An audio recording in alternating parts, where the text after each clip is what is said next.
नहीं हम दलाल, तो दलाल सैनिक होगा वो किसी नेता का भड़वा का दलाली करेगा। 72 साल के मोदी साहब देश की सेवा करेंगे और 22 साल का देश से रिटायर होगा। वाह, ये तो बड़ा अच्छा मॉडल था। कितनी पीड़ित है जनता, कितनी परेशान है।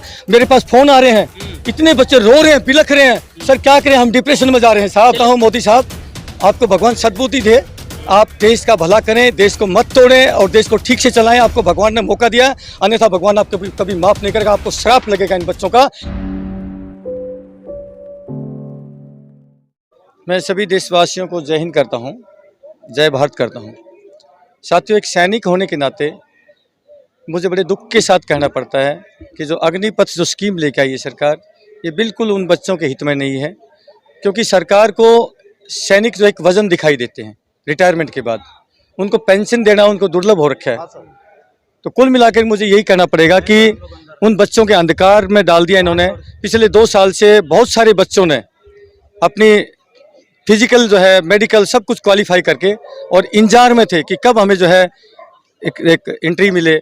बहुत दुर्भाग्य से कहना पड़ता है, मेरे पास हज़ारों फ़ोन आ रहे हैं, हज़ारों, और सारे के सारे बच्चे इतने डिप्रेशन में हैं। मैं आपके चैनल के माध्यम से इतना ही विनती करूंगा सरकार को, सरकार मौका दे तो रही है, अवसर देकर 4 साल वर्दी पहनने का मौका मिलता है। टोटली गलत है। मैं इतना ही कहूँगा, एक सैनिक, हम लोग सैनिक है, मैं उदाहरण देता हूँ, हम पेंशन पा रहे हैं, हम मेडिकल फैसिलिटी पा रहे हैं और हमें कैंटीन फैसिलिटी है।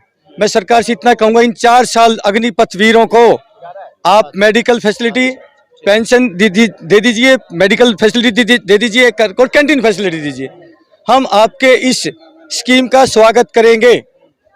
लेकिन आपने तो पेंशन के ऊपर हथौड़ा चलाना है ना सैनिकों की। आप घुमा करके 2000 के आसपास, पहले अटल बिहारी जी हमारे भारतीय जनता पार्टी के प्रधानमंत्री थे इस देश के, तब उन्होंने हमारे पैरामिलिट्री फोर्सेस के भाइयों की पेंशन के ऊपर हथौड़ा मारा।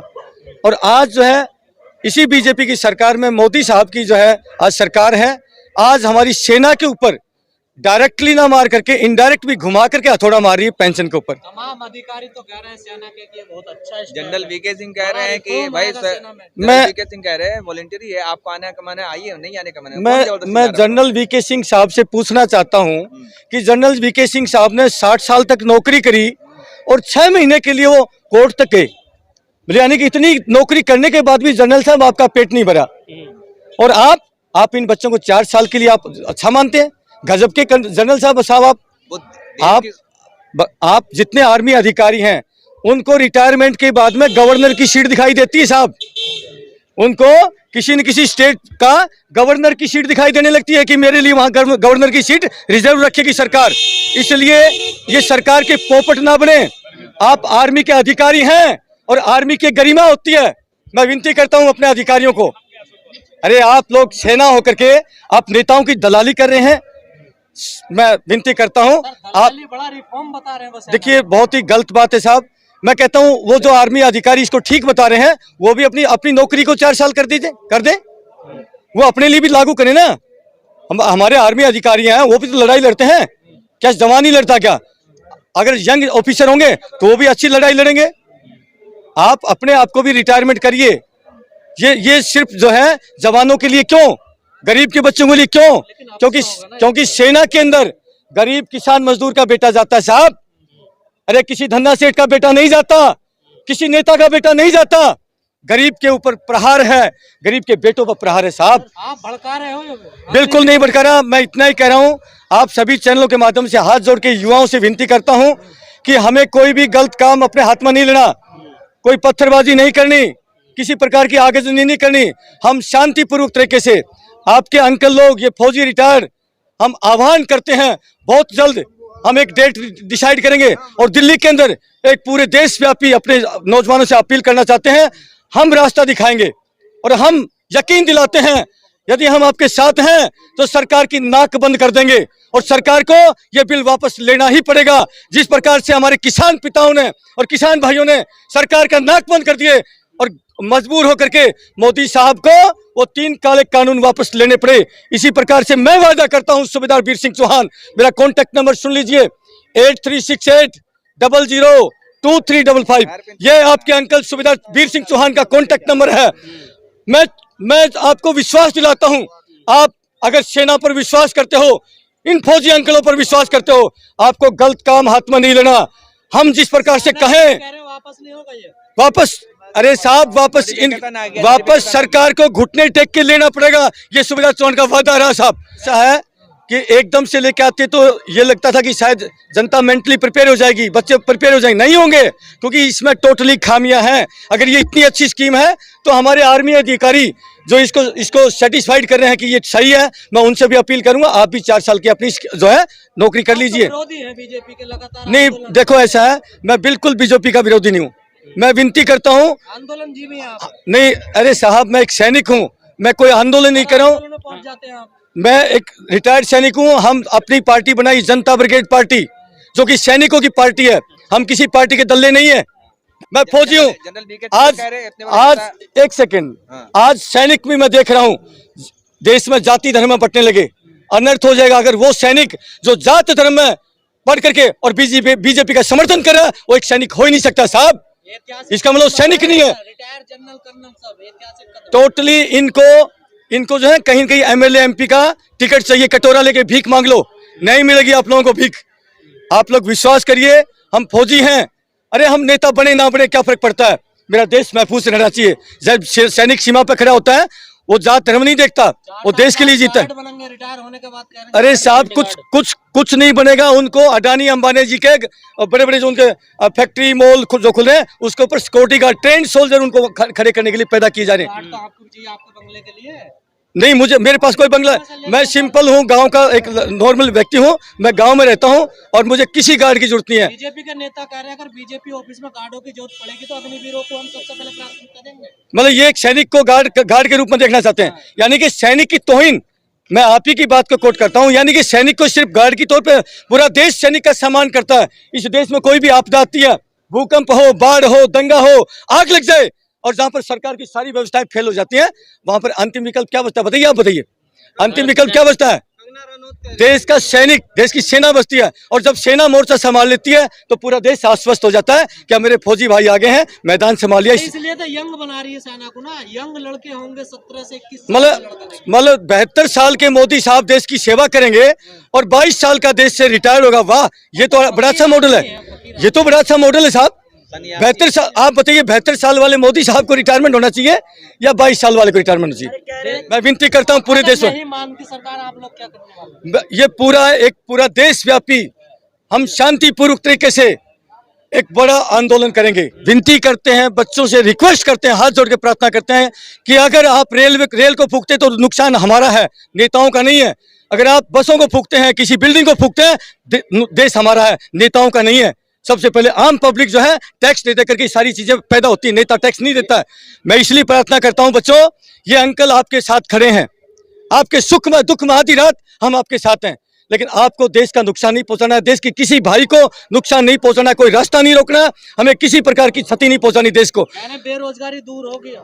अरे बेटा, बेरोजगारी दूर होगा तो मैं बताता हूँ ना, आप सुनिए तो सही। ये इन नेताओं को जो है कम से कम इनको सोचना चाहिए, ये प्रैक्टिकल अपने बच्चों पर करके देखे। अपने बच्चों को जितने भी इनके नाती पोती हैं इनको सबको जो है भर्ती करके 4 साल के लिए बॉर्डर पर भेजें, और फिर पता चल जाएगा इनको कि ये देश की सीमाओं पर रक्षा कैसे होती है और एक सैनिक कैसे तैयार होता है। इन नेताओं के बच्चों को भेजा जाए। ये नेता के बच्चे तो एसी में बैठ करके पलते हैं और विदेशों में पढ़ते हैं, इनको क्या पता 12 साल की पढ़ाई में क्या मिलता है। इनको केवल मलाई खाने से मतलब है, देश की रक्षा करने से या देश राष्ट्र है जी। विरोध भी आप कर रहे हैं, मलाई भी आप ही खाओगे, नेताओं को नहीं खाने दोगे कुछ? ये नेताओं ने खाते खाते तो 75वीं वर्षगांठ मना रहे, अमृत महोत्सव मनाने जा रहे हैं। आप ये मलाई खा कर करके, मैं ये कहता हूँ सारे नेताओं का फिजिकल फिटनेस होना चाहिए, ये फिजिकली फिट भी होने चाहिए। एक सेकंड सुनिए, आपने कैसे सवाल किया भाई साहब। आप अपनी आत्मा, जितने भाई खड़े हैं कि आज तक सेना ने कभी देश का सिर झुकने दिया, हम ये वर्दी पहन के आए साहब। इस वर्दी का पूरा देश सम्मान करता है, इस वर्दी का पूरा देश सम्मान करता है। अगर इस वर्दी का अगर कलंक लगे तो पूरा देश हमें माफ करेगा क्या?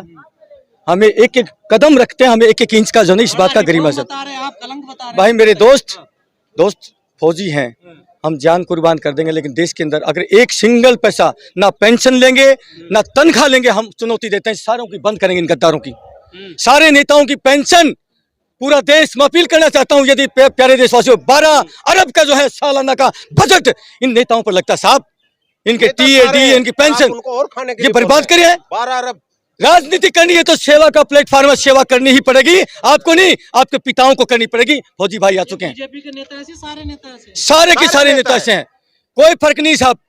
हम किसी के चाटुकार नहीं है। आप अगर हमसे क्या उगलवाना चाहते हैं कि हम कांग्रेस की तारीफ कर दें, नहीं, किसी की तारीफ नहीं करेंगे। सारे के सारों ने देश का नाश किया है, गरीब को गरीब बना। 70 साल से हम आपकी गरीबी दूर करेंगे, हम आपकी गरीबी दूर करेंगे। अरे 70 साल से तुम गरीबी दूर नहीं कर सके, तुम इसका मतलब नापुंसक हो, तुम्हारी औकात नहीं है।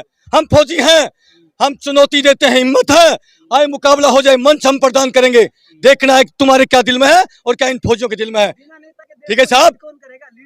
अरे साहब, नेताजी बोस थे ना, आप नेता के नाम पर कलंक है, नेता शब्द के नाम पर कलंक है, ये नेता नहीं है। इस देश का नेता हुआ तो केवल एक ही हुआ है। नेताजी सुभाष चंद्र बोस थे, जो जनता के लिए अपने आप को न्यौछावर करते, उसको बोलते हैं नेता।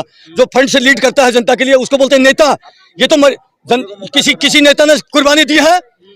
नेता कुर्बानी लेते हैं और सैनिक कुर्बानी देते हैं, ये डिफरेंस है साहब, जमीन आसमान का अंतर है। सारे कांग्रेसी कह रहे हैं इन्होंने कुर्बानी दी है। अरे साहब, इनको तो देख लिया, पूरे देश ने देख लिया, क्या बात कर रहे हैं। 70 साल से इनको देखते आए, क्या भरा नहीं? ये नहीं, ये क्या कर देंगे? देखिए, मैं आज फिर कह रहा हूँ, पिछले 70 साल में जो काम हुआ, इन्होंने 8 साल में उसको बर्बाद कर दिया। मुझे इतना कहने में कोई संकोच नहीं है। मैं कांग्रेस के पहले के वक्त में फिर भी ये देश महफूज था। इस देश में जाति धर्म में किसी प्रकार की नफरत नहीं थी। इतने साल से कभी कोई हमने देखा नहीं कि हिंदू खतरे में है, हमने नहीं देखा। आज 8 साल में हिंदू खतरे में है। मेरे देश का पीएम है वो हिंदू है, मुख्यमंत्री वो हिंदू है, राष्ट्रपति हिंदू है, और फिर उसके बाद में मेरे देश का हिंदू खतरे में है, तो इनको कुर्सी छोड़ देनी चाहिए साहब। हम फौजी हैं, फौजी की कोई जात धर्म नहीं होती, फौजी की कोई जात धर्म नहीं होती। जब सैनिक सीमा पर खड़ा होता है तो वो देश के लिए होता है, पीछा अगर शहीद होता है तो देश के लिए होता है, जात धर्म के लिए नहीं होता। तो मैं विनती करता हूं, आप सैनिक हैं, सैनिक की गरिमा होती है, सही को सही कहना और गलत को गलत कहना, वो होता है सच्चा सैनिक। और सैनिक यदि जात धर्म में बंटने लगा, अनर्थ हो जाएगा। मैं उन सैनिकों से भी कहता हूं, मैं देख रहा हूं बहुत सारे व्हाट्सएप ग्रुप में जुड़ा हूं मैं, कुछ सैनिक हिंदू मुस्लिम की नफरत फैला रहे हैं। अरे धिक्कार है आप लोगों को सैनिक कहलाना। आप 25 साल 30 साल सेना में नौकरी करके आए और आज वहां से रिटायरमेंट होकर के आप क्या सीख के आए? अरे सेना हमें सिखाती है देश के अंदर हिंदू मुसलमान सिख ईसाई, ये मेरा प्यारा वतन है, ये हमें सिखाती है। और तुम गद्दार हो, तुम सैनिक के नाम पर कलंक हो, जो आज हिंदू मुसलमान के अंदर, देश के अंदर जो हिंदू मुसलमान दंगे करवाने वाली पार्टी है उसका समर्थन करते हो। धिक्कार है आप लोगों पर सैनिक कहलाना। जनता कितनी पीड़ित है, जनता कितनी परेशान है। मेरे पास फोन आ रहे हैं, इतने बच्चे रो रहे हैं, बिलख रहे हैं, सर क्या करें, हम डिप्रेशन में जा रहे हैं साहब। तो आप बता, मैं अगर सुना, मैं सुना, मोदी जी मैं की बात करते हैं। देखिए, मैं तो एक चीज कहता हूँ, मोदी साहब आपको भगवान सद्बुद्धि दे, आप देश का भला करें, देश को मत तोड़ें और देश को ठीक से चलाएं। आपको भगवान ने मौका दिया, अन्यथा भगवान आपको कभी माफ नहीं करेगा, आपको श्राप लगेगा इन बच्चों का। ये बिलख रहे हैं, मेरे पास खुद फोन आ रहे साहब, मेरी आंखों में पानी आ जाता है। ऐसे ऐसे बच्चे जो ना गरीबों के, अंकल जी हमने इतने लाख लगा दिए, कोचिंग ली, इतना यहाँ रह करके, गरीब के बेटे कहीं बिहार से कहीं यूपी से, अरे साहब इन्होंने देश का बर्बाद कर दिया साहब। मेरे से बोलने नहीं जाता। मेरी प्रार्थना करता हूँ कि मोदी साहब सोचिए जरा, इस स्कीम को वापस लीजिए। और सबसे पहले आपने जो जिन बच्चों ने फिजिकल मेडिकल सारी चीज क्वालिफाई कर ली थी, उनको सबसे पहले मौका दीजिए। टीओडी लेके आनी है तो लिया ना बाद में। अरे उन बच्चों को जिन्होंने 2-2 साल इंतजार किया रिजल्ट का, ज्वाइनिंग का रिजल्ट किया, आपको उनको मौका देना चाहिए साहब, अन्यथा ऐसा श्राप लगेगा कि आपको भगवान माफ नहीं करेगा, आपकी ऐसी सजा होगी। ये सूबेदार एक फौजी भाई बोल रहे हैं आपको। खबरों में बने रहने के लिए फोरम 4 को सब्सक्राइब करें और नोटिफिकेशन पाने के लिए बेल आइकन दबाएं।